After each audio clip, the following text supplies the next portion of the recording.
Now, the last year and a half been completely explosive for you. You know, you've had some great hits and stuff. What's the journey like been from you, from where you started to now? It's a bit mad because obviously I've always been doing like grime on the underground, and I experienced, I can say, supporters, fans signing T-shirts, signing this and that. But now it's become like more. Do you know what I mean? So I didn't have to adapt that much, but I do understand that the music I'm making now, I'm trying to make, I'm making grime very universal and easy for people to. Thank you very much, and easy for people to, acknowledge. I was going to say, grime's sort of become popularised now, quite mainstream. How do you, as an ambassador, sort of yourself trying to push it along, what's that like for you? Well, my objective, shall I say, is like to really incorporate my grime side of my music as much as I can into the music I'm putting out, like mainstream wise. You know what I mean? Respect to all the artists that have gone before me, and without them, maybe I might not have been in a position to even be able to MC on the radio. Do you know what I mean? So, but I don't think that anyone before me is incorporated as they should. These are like grime legends. You know what I mean? Like everyone that's doing stuff now, we've all been like hustling on the underground pirate radio. I'm talking from like, from Dizzy all the way up to Chipmunk. Do you know what I mean? And everyone in between. But I feel like I wanted to, pick up where Dizzy left off, pick up where like So Solid left off. And bring it back, because it's not all negative music. Like grime is not negative. Do you know what I mean? Good things are happening. I just worked with P Diddy this year. That's massive. I'm getting paid a lot in America and stuff. And I've got my new single out now, which is a grime track, and people are loving it, man. And I feel like it needs me. There's much more people to come like after me as well. Do you know what I mean? I was going to say, touching on the grime remix there, of Hello Good Morning. Yeah. How did that come about? There's talk of it came from Twitter, and it's been pretty much announced now as probably one of the greatest remixes in history. Yeah. The Guardian said it was better than anything the US could have done. Yeah. How does that make you feel as a UK artist as well?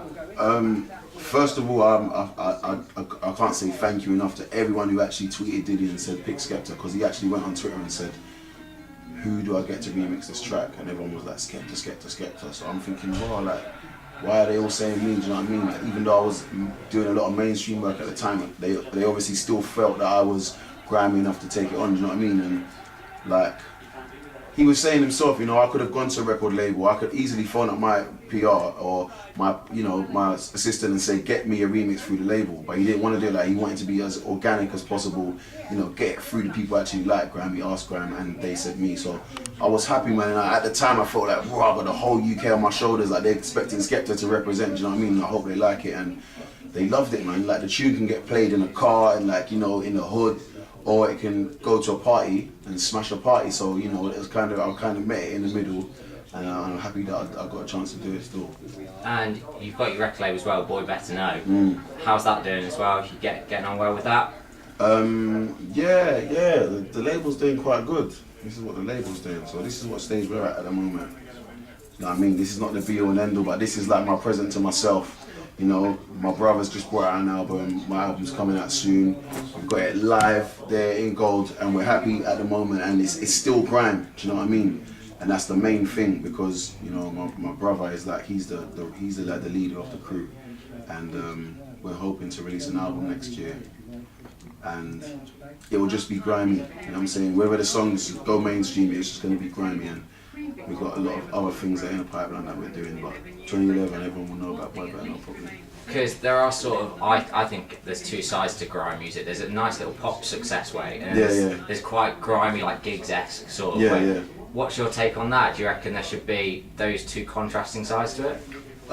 Yeah, definitely. There should always be two sides to everything. Do you know what I mean? And I feel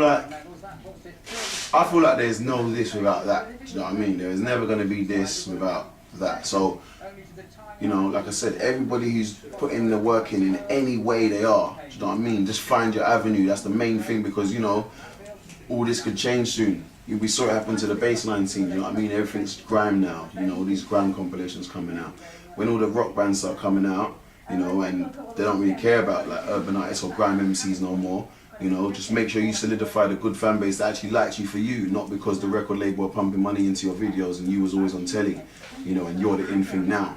You know what I'm saying? People that like Skepta, they love Boy Better Know, they like what we're about, they like the words that we use, they like the people that we work with. If I recommend something, they believe it's credible. They're not just, oh, he's saying it now, and that's it, you know what I mean? And like, just, it's good, man. You know, I listen to artists like Gigs all the time, we just listen to him as he walked in, do you know what I mean? And I like credible things like that because I can tell it's from the heart, you know, and but at the same time, I wish everybody from the grime scene, you know, that was on the pirate radio, the best of luck. So whatever avenue anyone takes, man, I just feel like it's all adding to the puzzle, and well done to everyone, man. And looking over your singles in the past, it's quite a transformation you've gone from the whole Rolex Sweep thing up until now your new single, Cross My Heart. Yeah. Was that a personal decision? You seem to be, you know, rapping more, doing a bit of what you do best, really. Yeah, like as much as I learn from other people's mistakes, I try and learn from mine as well. The Rolex Sweep track was like a definite go, it was a smash, and when I used to PA it, I always used to think to myself, why didn't you just say like a longer lyric? Do you know what I mean? And the tune was good. I still love the tune. Listen to it now, and we like catch jokes of it and remember the times when we used to do it in the clubs and that. But I still think I should have just put another lyric on there. Do you know what I mean? Which is where I went to Sunglasses at Night, and I thought, yeah, I'm spitting a 16 bar that I could spit in a grime rave, and I'll go to a grime rave tomorrow and spit my lyrics from there, and they love it. Then I went on to Too Many Man, we need some more girls in here. So I kept going and, you know, adding more elements, learning from the last tune, learning from now we're here. You know, like, I'm just happy, like, right now I couldn't ask for more, you know what I'm saying? Like, the fans are slowly coming in and understanding, right, is this what grime is? Is this where all these other artists were like, you know? They type in Chipmunk on the internet and they'll see his grime freestyle from Westwood and they'll think, so grime is good, do you know what I mean? Before, you couldn't even say yo on Radio 1, they would just say like, no, we can't really play this. Now, they're loving yo and brap and all that, you know what I mean? So, yeah, man, it's good, man. I'm happy right now. Because you touched on Too Many Men there, yeah. And it was sort of what I found, didn't get the success it should have done. And 2.5 million views on YouTube didn't sort of equate to where it was in the charts. Is that a commercial thing, do you think? Yeah, you know, the radio nowadays, you know, Radio 1, BBC is a very powerful network, it's a very powerful organisation, and they do help a lot, do you know what I mean? But the street to me is more important than the radio, because if the street say something's good, you're gonna have to hear it. The radio gonna have to hear it sooner or later. Do you know what I mean? You all saw it with like, you know, Too Many Man. We saw it with songs like Talking the Hardest with Gigs. You know what I mean? Like all these songs, they are homegrown songs. This is nothing to do with the radio. And personally, I feel like Too Many Man should have been a top 5 record. You know what I mean? They play. I get tweets on my Twitter from all over the world. It's the most easiest chorus to sing along to. Everyone jumps about to it. You know, it's just, it could be in the pub, it could be in a club, it could be in your house.